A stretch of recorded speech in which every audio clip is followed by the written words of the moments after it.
Today on The Inner Practice, I'm joined by Shelley Wishart, a lifelong mover, maker, and entrepreneur.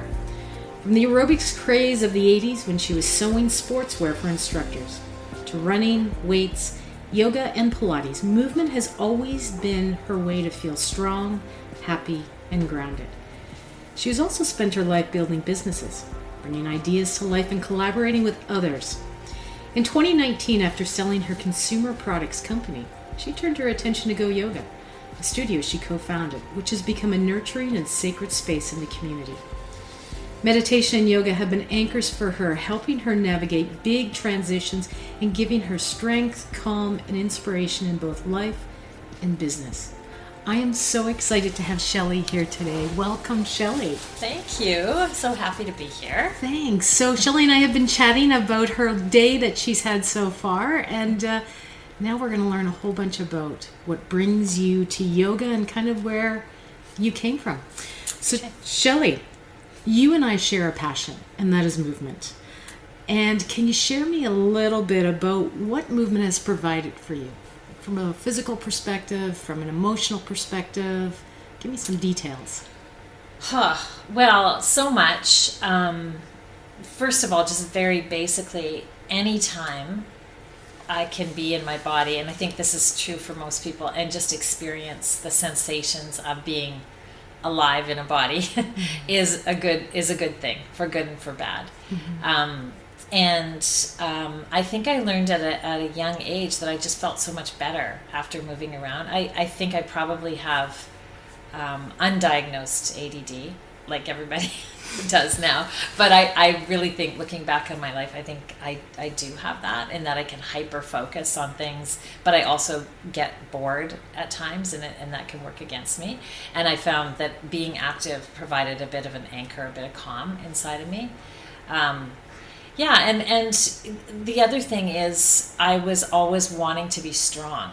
That was always my goal. And even at the times when I was working a lot of hours, like for me, it was so important to work out. I would get up early, like 5 a.m, to squeeze in a workout before a busy day, just because it made me feel like I was okay. I was strong. I could handle anything. There's something about tapping into the actual life force of strength in the body that is reassuring and stabilizing. Just physically strong, or did movement provide you with emotional strength as well? Just to be my best self. I feel the very best when I am active.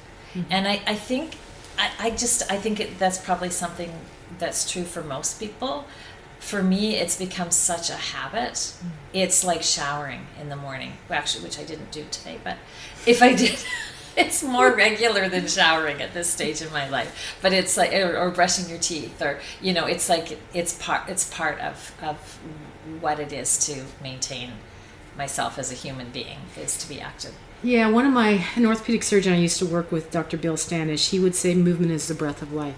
Yeah. And I never realized at that point, this was during the 90s, what that means, but it means so much more now to me. Mm-hmm. Movement literally being, for me, if I don't move, I don't breathe. Right. And I find it just gives me that physical and mental clarity of setting my day. Yeah. Yeah. It's a kindness that we can do for ourselves too. Yeah. No matter what has happened, and I think that's the other reason I like to, first thing in the morning, do something active. The day can go askew if it wants to, but at least I've done that for myself. And so it's like, it's very nurturing. Yeah. And we could go on about this, because one of the hardest parts is getting out and doing it. Mm-hmm. Yeah. And I always say physical activity, the hardest part is putting your shoes on. Yep. And once they're on, you might as well just walk down the street or do whatever. Yeah, exactly. How do you motivate yourself first thing in the morning to get out there? I tend to, I'm not a solitary worker-outer person normally. I usually partner with someone. I'll have like a trainer, or I'll be going to a class and someone else is expecting me. And I'm very much like very structured, so I have a schedule. Mm-hmm. But other people know my schedule, and I include other people in it. So for instance, this morning was with Monica. If I'm going to a yoga class, it'll be, because I'm going for that teacher, I'm going to support that teacher. Right. So it's motivating to me to connect with people around the movement. Sounds like you're almost tricking yourself. I have to go because so-and-so, because expecting me. But years ago, I was a runner, and I remember that whole thing about putting on your shoes. I would just get up and put my shoes, like, obviously I'd put my clothes on as well, but it was the first thing I would do, so that I couldn't have my coffee and then change my mind, because I love to linger over coffee in the morning too. But if I'm already dressed to go to leave the house, I pretty much might as well. Yeah, I never like to waste a shower. Like, you might as well be sweaty if you're going to shower. So these are all mind tricks, but it ends up being, and now I look forward to it always. I look forward to my workouts. I look forward to seeing other people, and I look forward to that feeling of being in my body. Yeah. So what does it provide you from that emotional kind of side? I think, so much. It makes me feel more grounded. I feel like I am a person who can be easily not grounded, and I daydream a lot. I fantasize about different things. It's hard sometimes to focus, but it does literally bring me into my body. It grounds me. Sometimes it uses up energy that might be used on other things, so it's not a bad thing.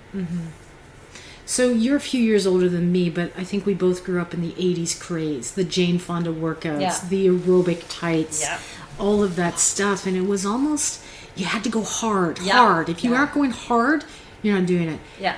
Has that changed for you? Maybe yes. You weren't like that. No, I loved that so much. I loved aerobics. I used to go to this place in Edmonton called Fit City, and we would this is when I was in university, but we'd be go do those classes all the time. And I had a few friends that were instructors, and I was like, it was just the coolest thing. I loved the outfits. I loved the leg warmers, the whole thing, the big hair. What was the question? So has that changed? How has it changed? I'm a slow mover now. Okay. Like, I don't run anymore because I have like some issues with arthritis. It's just too hard on me. But I do love, lately I've really gotten more into lifting weights, but I move really slowly, and I love to feel like I love a good slow, powerful vinyasa where you're holding things long, you're breathing. That's my jam now. I love Pilates because it's so intricate. I love that feeling of almost breathlessness, because your brain is literally just on fire with connecting with the body. Right. So it's changed a lot. As much as I can appreciate a good Zumba class or aerobics class, and I love that sort of upbeat rhythm, it's not the thing that I would do normally. Yeah. Do you miss that? Do you miss that 4 more, 3 more? Maybe I do more. Now that we're talking about it. Yeah. I think I'd probably be terrible at it now too. Yeah. I don't know. Yeah. All of a sudden we'll just go and do the 20-minute workout. Exactly. Yeah, for those who are really old, they'll know what the 20-minute workout. Yeah. My sister used to work with a football team, and they would be exhausted just watching the ladies in 20 minutes. So fun. Workout.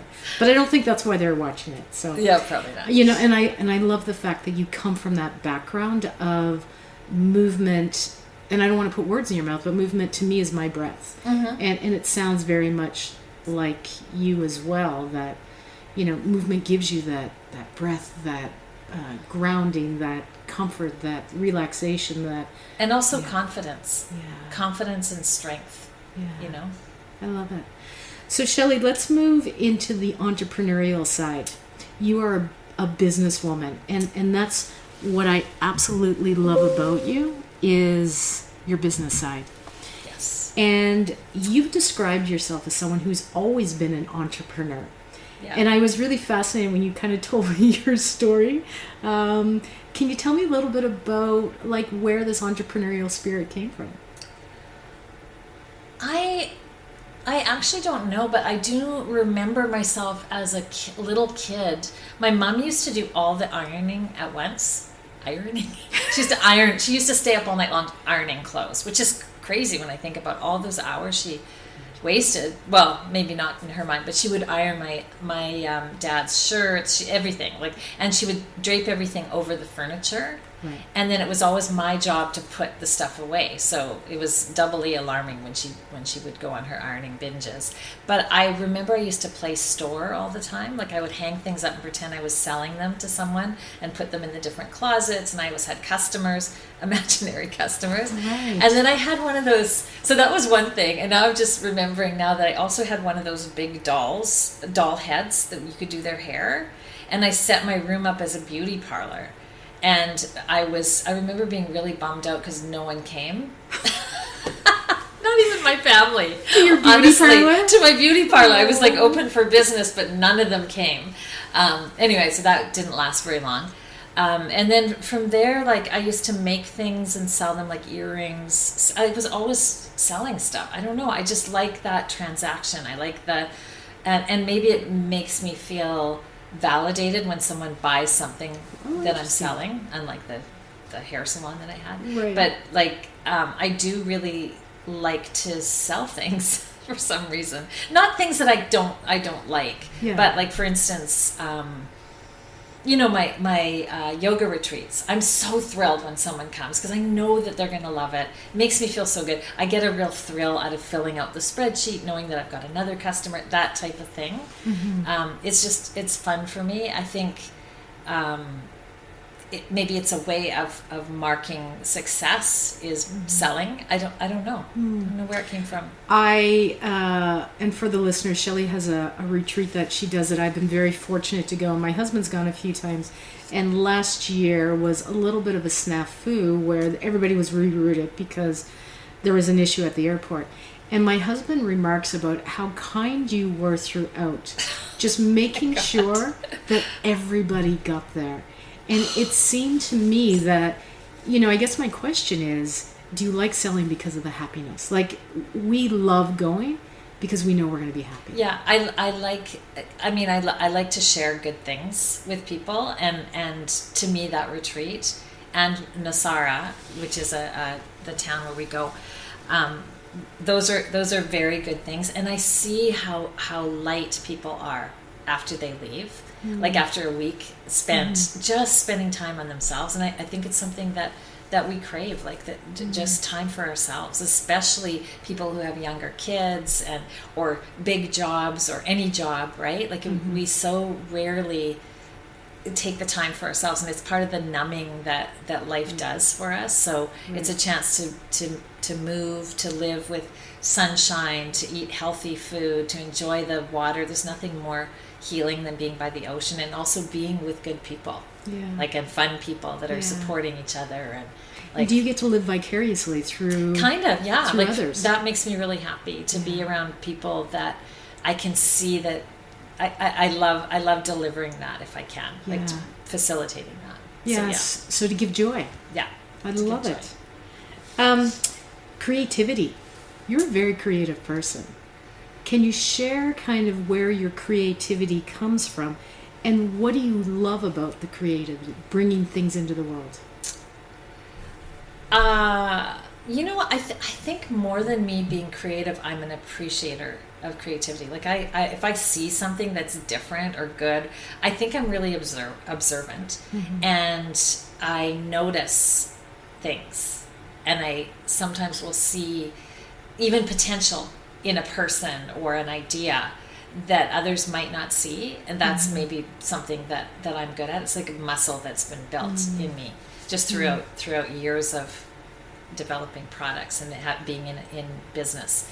So the creativity side of things is, I don't know that there's any new ideas necessarily, but sometimes it's just a different way of delivering the idea or a different perspective, and I think that I have a certain amount of empathy for the consumer, or at least a consumer like me. And so I think I'm a good consumer. And so therefore I'm a good provider of consumer things. So if that makes sense, I don't know. Yeah, I mean, certainly we're going to talk about Go, but I think in anybody, and in previous podcasts of this, I've talked about how GoYoga is a hospital for people who don't even know that they're sick. And I see you kind of pulling out the best of what's in people and giving what they need. That's how I see you. And maybe you're not even aware that you're doing that on purpose, but that's how I see you kind of in your world as I don't even see you as a business owner, but obviously, that's something that you do.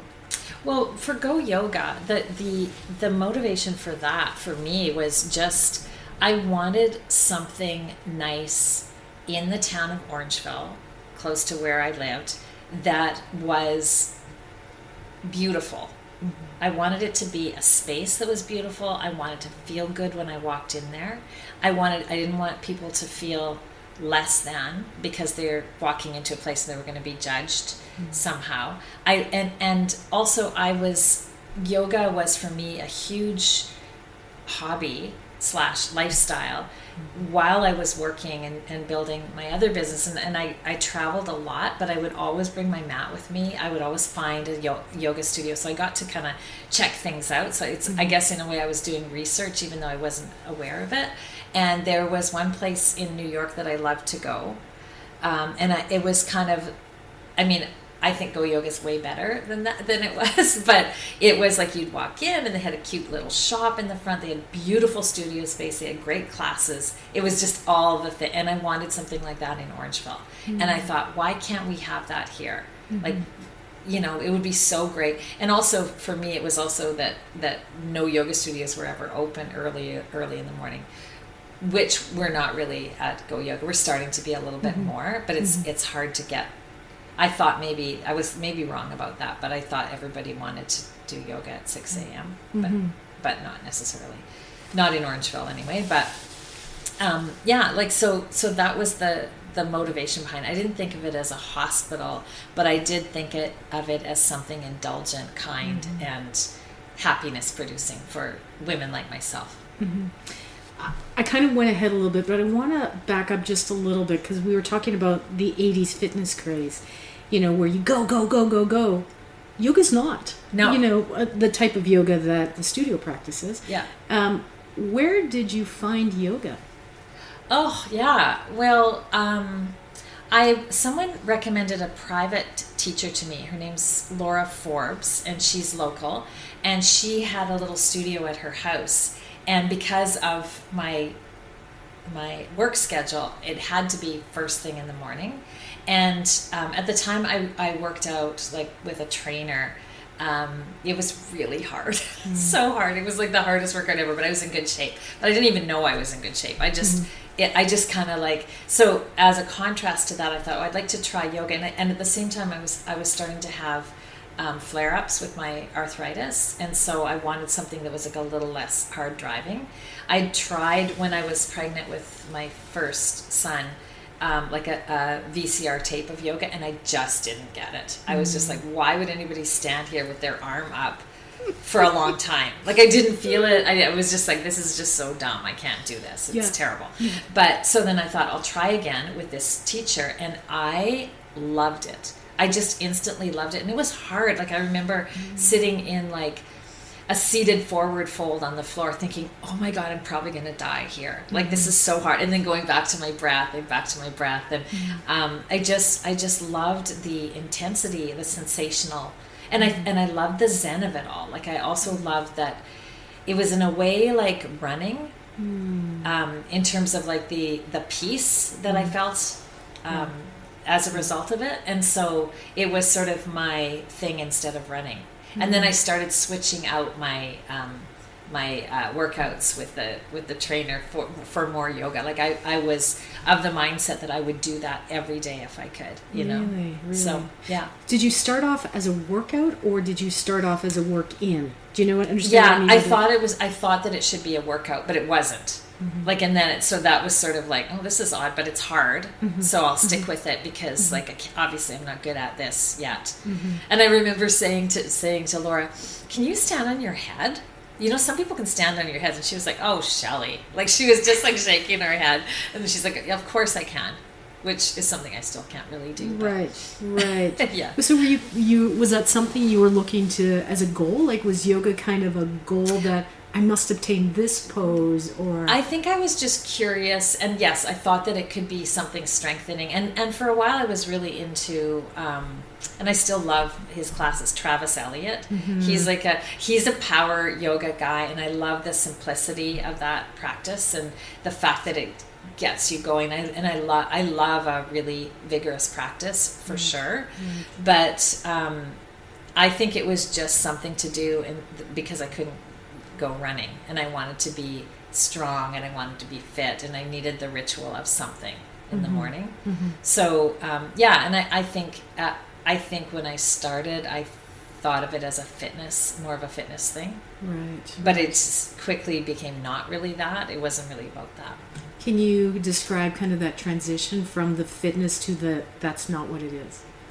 Well, I think it was probably my first private class with Laura, because it was like, well, how is this getting me stronger? Right. Sitting in forward fold and breathing. Like this is just kind of, and you go through all the emotions in yoga, like annoyance when you're in something, and then I appreciate you saying that. Downright anger, and then it's like, okay, no, this isn't so bad. I'm okay. And then when you come out of it, you're like, oh wow, that was just amazing, right? Like you forget all about it. So I think it was probably almost immediate that I realized it was more, but I also noticed that it was making me stronger, but it was also helping with emotional regulation and maybe feelings of anger or impatience.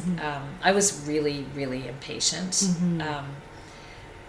I don't even think I with realized. Others or with yourself? With everything. Right. With everything. And but really it was when I started meditating regularly that I noticed myself becoming more patient, or I should say that my husband noticed the change. Was when I started meditating. He was like, wow, like you're really, like there was I became a little bit more less impulsive. Yeah. Okay, so let's go there. Where did meditation come from? Like, when did I start it? I went on this retreat in Costa Rica, and we had to meditate twice a day on this retreat. And the first meditation was like an hour. It was an hour-long meditation. And it was like, for me, it was like the worst part of the retreat. I was like, oh my God, we're going to have to meditate again. And we put in this pre-recorded guided meditation, and like I remember setting up all the bolsters, so it was like I was in a lazy boy chair pretty much, in the studio, and just we did it. But then I thought, so we did that for a week, and I thought, okay, I'm gonna, as an experiment, I'm gonna keep meditating a shorter version of what we did, about a 20-minute version of it, and I'll just keep meditating for a few weeks and just see if I notice anything different. And then I started getting like the comments from my husband, wow, like I'm surprised that this didn't set you off, or like, wow, are you okay with that? Like he'd be sort of like questioning my reactions to things, because I was much more measured, I think, a little bit more objective. And was he attributed to meditation, or he's just like, you're not the same as what you were 4 weeks ago or something? Yeah, no. Well, and then he knew I was meditating, so he kind of started to notice that. And then I would overhear him telling people that I used to be like really mean until I started meditating. Thank you, Ken. It's so funny because I hear people, Jasmine spoke about, I'm different before that and shocked after. Me. Yeah, and I'm like, but I only see you as this kind person. So I kind of want to go back in time and see the mean Shelley. Like I'm sure I'm still in there, but I mean I know I am, but I would just get really impatient with people and with things, and the more stressful a situation would be, the worse I was. Like I was like and I'm really hard on myself. I think I tend to be that way. Maybe less so now, but I just want things to be perfect, and it's not an easy way to go through life, Right. So. Yeah. I mean, we all strive, I think, as women, I think we strive for perfection, and chasing it, you're like, well, I'll never obtain it, so why do I even strive? But I'm going to try anyways. Yeah. It steals your joy, though, right? Like if all you can see is all the shit that went wrong, even though 99% of things went right, it's just no fun. It's no way to live. Yeah, 100%. So, anyway. Shelley, when did you start meditating? Okay, so I started meditating, I don't even know what year that was, but shortly after that, we decided to sell our company. And I think we sold the company 2019, so probably regularly in 2018. And that's when I started. And I was doing this, it was like a 24-minute, it was called morning meditation. I still do it sometimes. Like it's on my regular rotation. I like to meditate with a guide. And it was really more like a manifestation.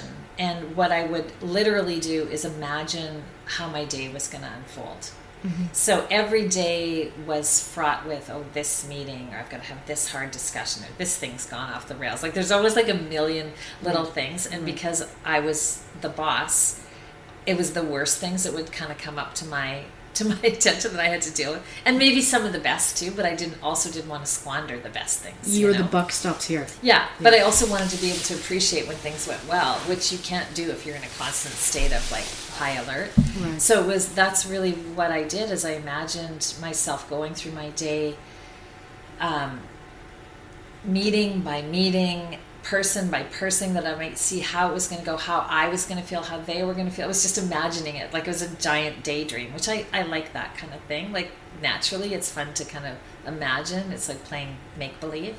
But it does rewire your brain so that you're anticipating success as opposed to all the bad things that you normally anticipate, which just fills you with dread, and it doesn't give you the best opportunity to go through your day. Where did you come up with this manifestation, well, that was the retreat, it was Joe Dispenza, so that's what they were sharing with us on the retreat. And so I just had his name, and I just found one that was shorter, and I just did it. So that's awesome. I mean, I'm a geek, and Ellen Larkin talks about research that she had done with that exact thing, like wake up in the morning, see your room, see the colors, see the windows, see everything. It helps you become present. But I'll even use that meditation if I'm having even dinner with my family.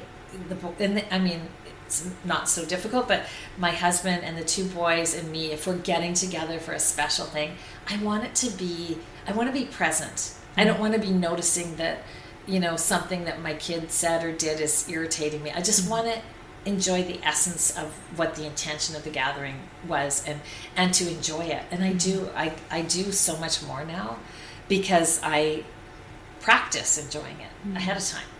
So can I ask you, when you're kind of thinking about your day and planning, what happens if it doesn't go that way? Or is it like, it's okay? It's okay. Most of the time it does, though. Most of the time I'm imagining, because I think we do that. It's part of our nervous system, or our fight flight. It's part of our ancient development, is to anticipate all the stuff that's going to go wrong, and mostly it doesn't go wrong. Right? Like we're expecting, and plans A, B, C, D, E, whatever it is, like as your backup plan for when this person. But most likely, usually things go more or less okay. So take me back to the time when you were selling your business, if you're okay to share, because I know that it wasn't, and I've never sold a business, but I can imagine there's a lot of stuff involved. That's so much behind the scenes.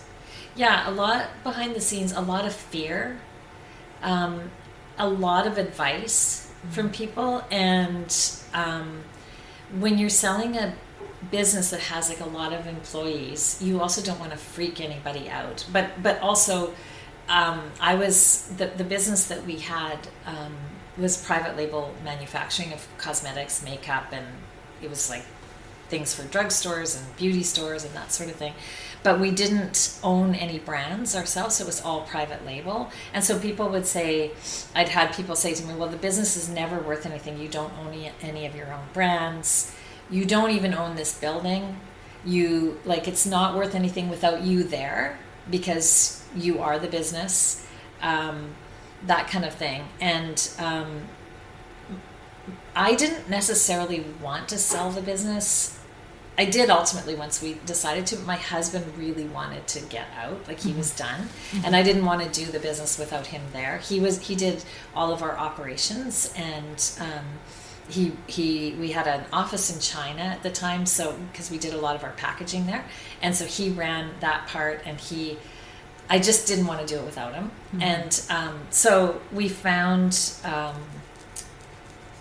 was the question? The question was how it's selling. We found a venture cap company that could help us get the business ready for selling, in that they put together this big presentation all about the business, and they run all these numbers, and they were this little kind of quirky group of sort of like numbers geniuses. They were all really young, really like good with the computer and stuff, and very likable. And they worked hard. They put together sort of a list of about 200 names of potential buyers, companies all over the world that were in the business of buying companies, but also cosmetics and related businesses and consumer products businesses that might be looking to expand.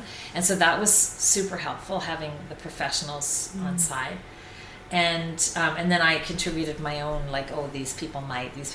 But in all of that, while you're doing this behind the scenes, you also, people say, do not tell your management team that you're doing this. It should come, which is so against any way that I've ever worked. Like, my management team was really like, I wouldn't have been able to do it without them.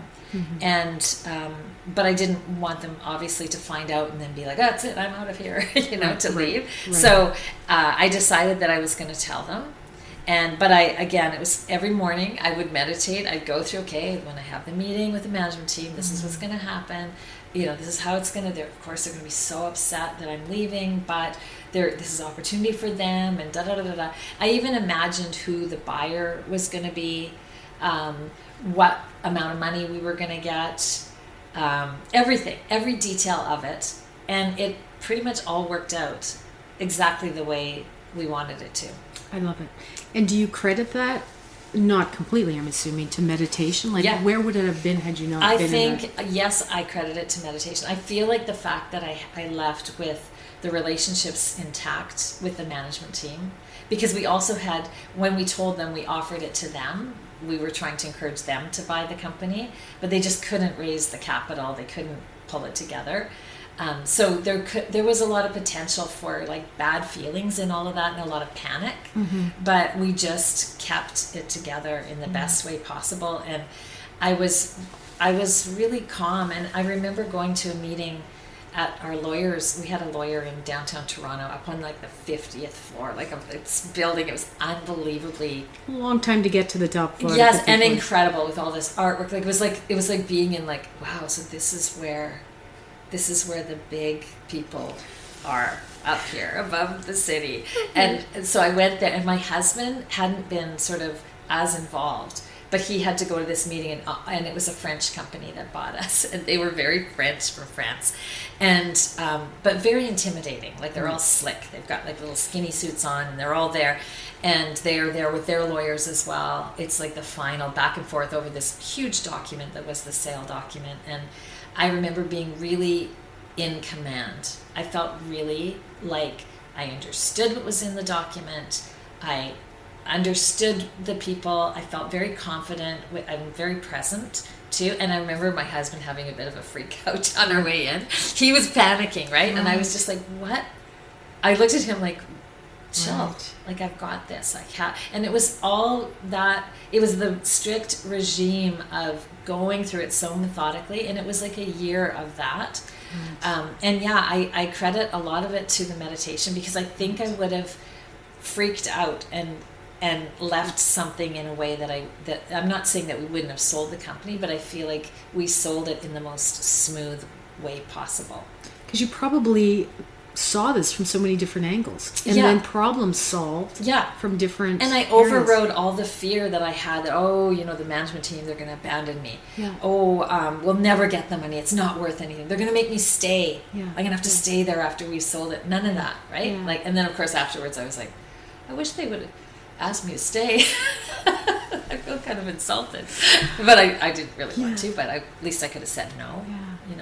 What I love this is it's not your traditional meditation, right? Like, No. when I ask someone on the street what's meditation look like, I'm sure what they see is somebody sitting in a cross-legged position with their eyes closed and their hands in a specific mudra, position, and they sit there where they go, they just chant. Try not to think of anything. Yeah, exactly. Yeah, like, mind needs to be empty. Never mind building your whole world. Yeah.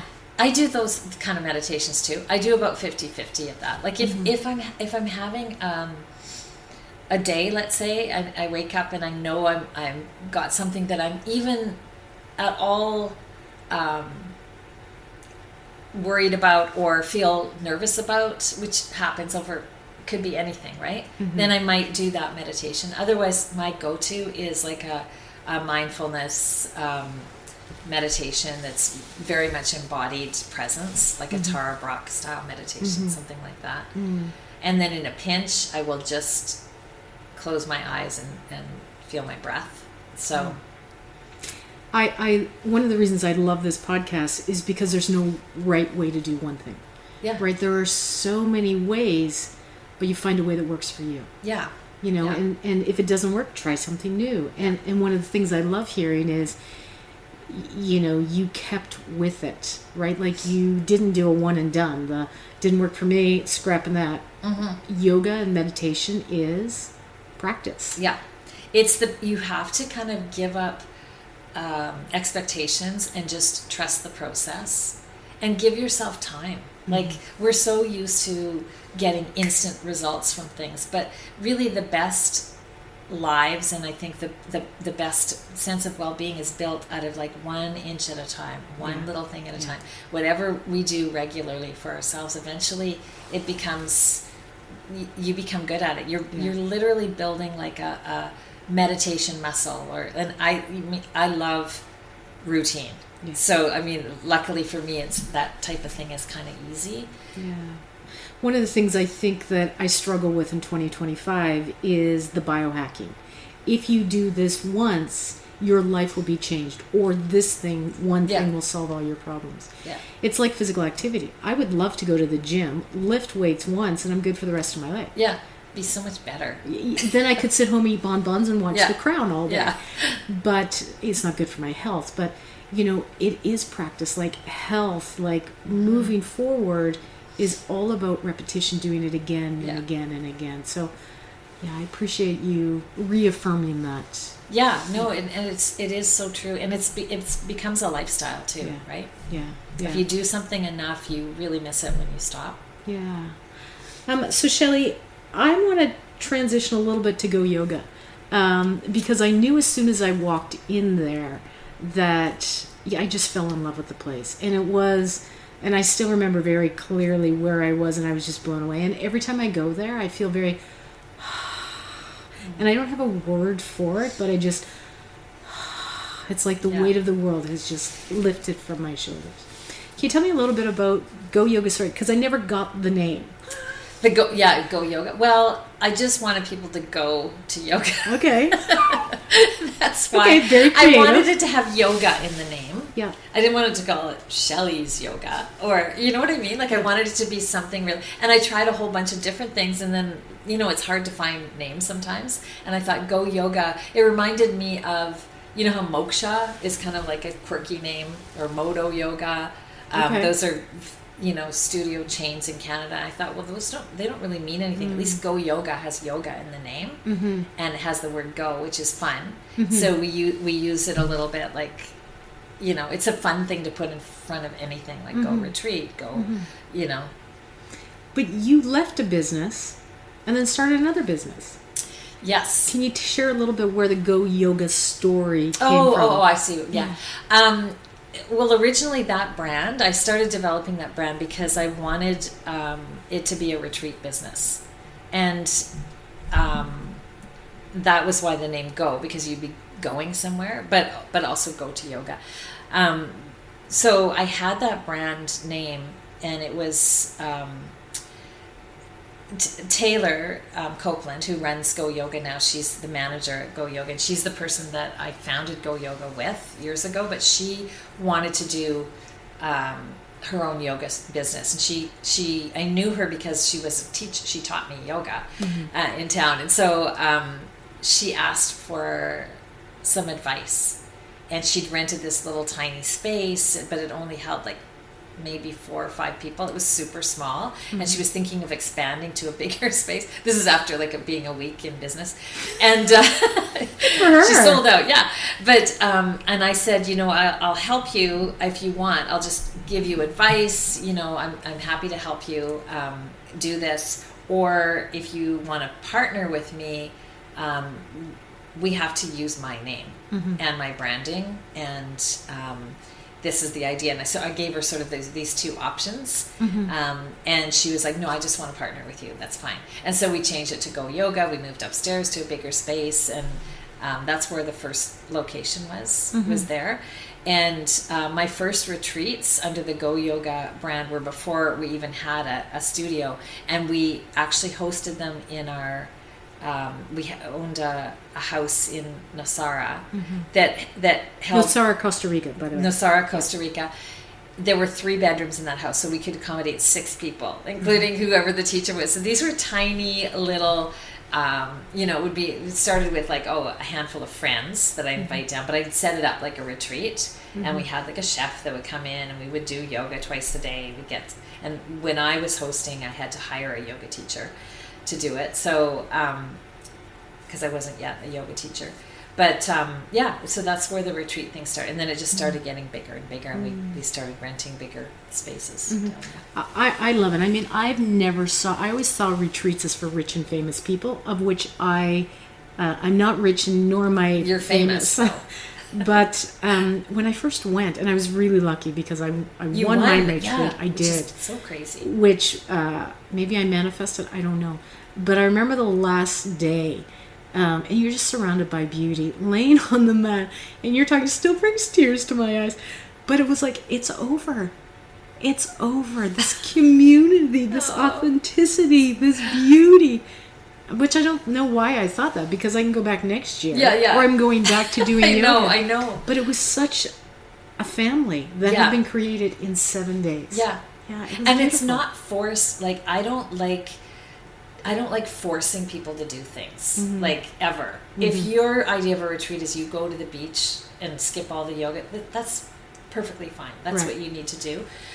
I've been on retreats, that one where I had to meditate, where we had to journal, we had to share, we had to do group work. It was so exhausting so not, although I'm so happy I went on it, I would never go again. Right. Because of that. Right. It was too rigid. And I felt like, I'm missing out on experiencing this beautiful place, and even these people, because we're so busy, doing these different exercises together. I didn't really get to relax much. So, yeah. The funny thing is, for our listeners, is I've only been able to go once. I'm going again this year. Well, I feel like you've gone way more than once. Because you did your training there too. I did my training there, but my husband, he goes every year. Which I think is absolutely hilarious, that he just fell in love with it, and he absolutely loves it. He has to go. So, well, so tell me what makes GoYoga special. I know what makes it special to me, but tell me what you think makes it special. I think it's the people that come there. I think it's like a magnet almost, and you get enough of the same, kind, supportive people that know that they're somewhere special. They have an appreciation for it. So there is a sense of gratitude for being there. Even still with me, like this morning when I walked into the studio from the alley, I went through, and I arrived, and I was the only one in there, and I was like, I love this place so much. There's an energy. It's a beautiful space, first of all, and it's a historical space because it's an old building, but I feel like it is like, it's like a warm hug being there. And I've been to other yoga studios. Recently I've been going to another one quite a bit, in another town, just because it's convenient. And the thing about GoYoga is there is a sense of welcoming, a huge sense of welcoming, and it's in our DNA. So I think if the GoYoga retreat is kind of like, we call it now the happiness retreat. it is very much a happiness based studio, and it means a lot to a lot of people that come. Like, we have people that come, a good chunk of people that come every day pretty much to the studio. It's part of their happy lives, and then from there they've built relationships and community. And that's the other thing, with so many people being lonely and feeling isolated. It is a place where people can really feel accepted and welcomed. Yeah. One of the things I loved, and this is quite a while ago, but it resonated so much with me, on the window where you have the little like words and stuff. But yoga is for everybody. Oh yeah. And you really meant that. Like, yeah. It wasn't just a trite statement like, yeah, yoga is for everybody, but we actually mean it's for, 5'7" women who are 120 pounds and who wear Lulu, name brand stuff. You've created this space where literally yoga is for every body, buddy. So both mentally and physically, and I absolutely love it. Yeah. Yeah. And I would never ever want someone to feel judged or unwelcome at the studio. Like, it's so important to us, and that's why the staff that we have, they're the best, really and truly. Our teachers are wonderful. The front desk staff, like, these are people that anybody would want to talk to, And from my perspective, I've made great friends in there with people. Yeah. It's not a separation of front desk staff and participants. It's an amalgamation of everybody it's together. A community. So, Shelley, I truly appreciate, GoYoga and all that it's given. But can you just share with me, because both of us are really passionate about movement, if someone is not into movement, and I see this all the time with people, because moving is hard. Yeah. What would you tell somebody? Don't move. No, I would tell them. You would never say that. Podcast is ended. Yeah, it's over. I would, meditate and breathe. Yeah. I guess breathing can be movement, but I mean, I actually think meditation is like the bouillon cube of well-being, in that, like, if I couldn't move, I would definitely be meditating and breathing. Can I just take that, because I'm reflecting on what you've said, maybe meditate the movement. Right? Yeah, meditate imagine yourself putting the shoes on, or Yeah. whatever your jam is. Meditate the going outside, walking to the end of your driveway or whatever. Yeah, imagining yourself moving. Yeah. I never thought about that. Because, we talk about motivation and pre-contemplation and contemplate. Like, there's all these steps, but maybe we should start embedding visualizing yourself actually doing the activity. Well, it's as good as that's kind of too, when I'm planning to teach a class, I go through the whole motion in my mind, because it's exhausting to keep doing it over and over again. But I will lie on the couch and just picture myself teaching it, going through, even timing with the breath. It's like a dress rehearsal in a way. So you for sure, it's like the same kind of thing. But that's a very good idea. So, but I do think, and I know meditation's hard for people, but it's so easy as well, right? Like, it's like, maybe that's what's hard about it, is that it's so easy. And I really think that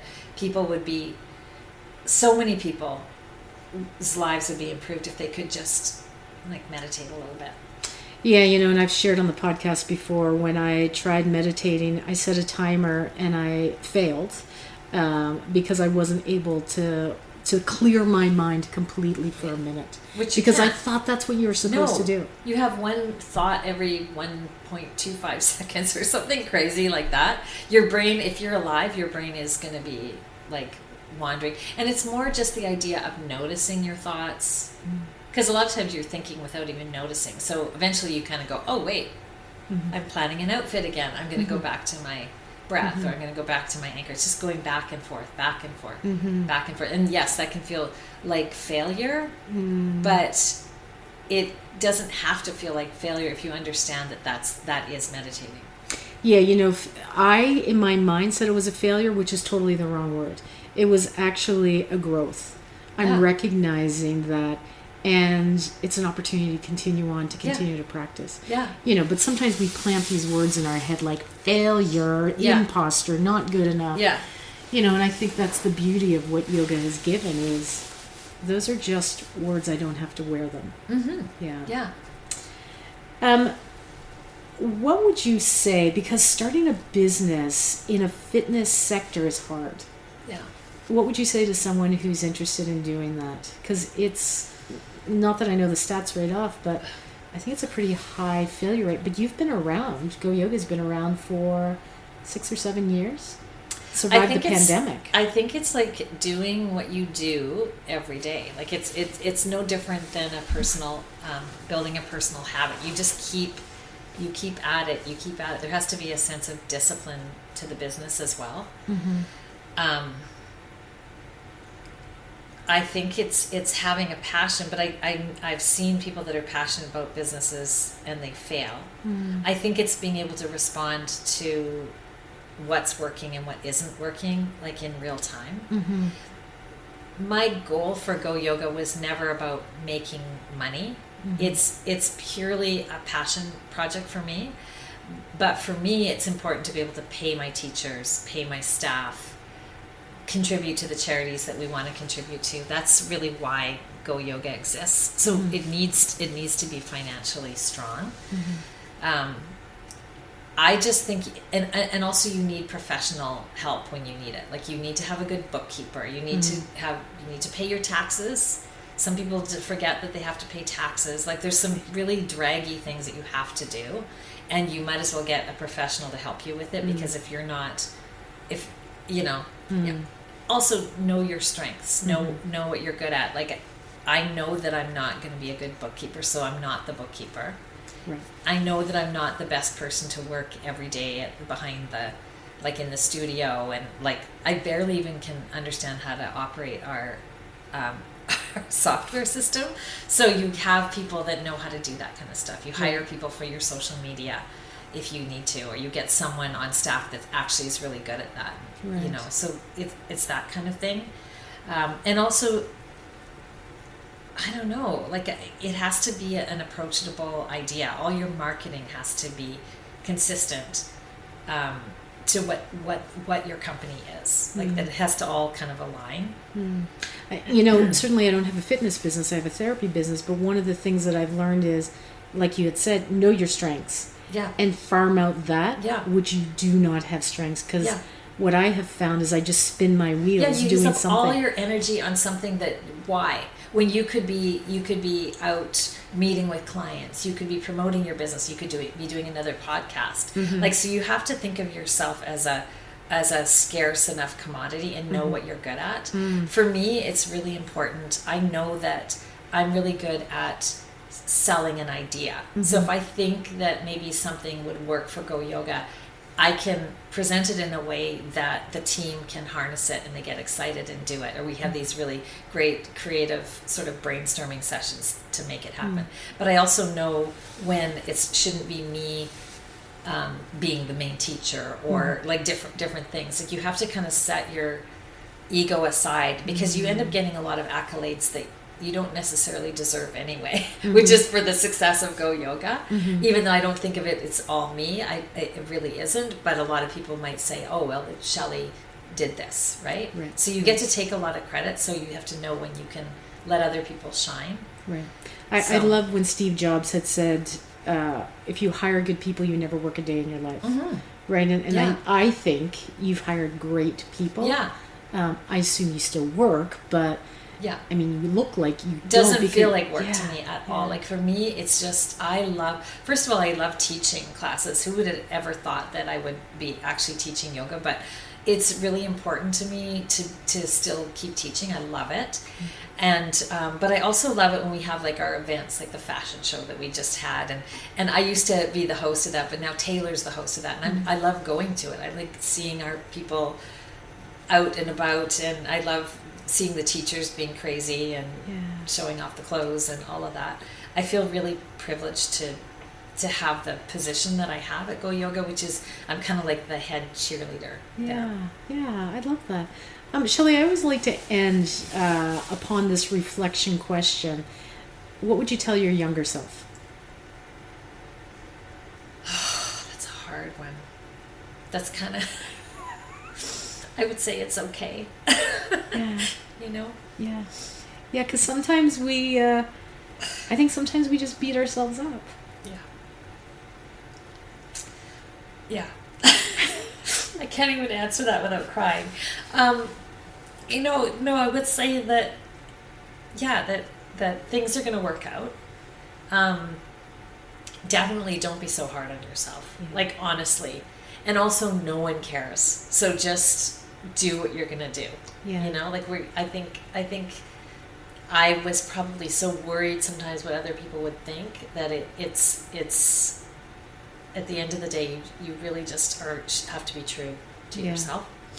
So I saw this picture the other day, and it was of the world, and one side was the world before you screwed up, and the world after you screwed up. It's exactly the same. Yes, it's true. It's so we all, I think that our worlds are so important, and it's so actually that's one thing that meditation did for me as well, is made me realize how insignificant anything that I did really is in the grand scheme of things. Yeah. Makes you feel really kind of small in the most comforting way. Yeah. Shelley, I can't thank you enough for being here. It's been tremendous having you sit here by my fire and listen to your story. Thank you for having me. Learn so much. Thank you. Thank you so much to Shelley for sharing her story and passion. Her journey is such a beautiful reminder of how meditation and movement can transform our health and open us to new possibilities. Shelley has been both a mentor and a dear friend, and her guidance and wisdom continue to inspire me. To learn more about GoYoga or to follow Shelley, you'll find all the links in the show notes. If you enjoyed this episode, please like, share, or follow The Inner Practice. And if this podcast resonates with you, you can buy me a coffee through the link in the show notes. Your support helps keep this podcast going. This episode is sponsored by Jackie Vandertoon Therapy, where I integrate athletic therapy and yoga therapy to help people move with greater ease and awareness. My approach combines evidence-based orthopedic care with the mindful, restorative practices of yoga to support healing, balance, and resilience, body, mind, and heart. This is The Inner Practice, and I'm Jackie Vandertoon.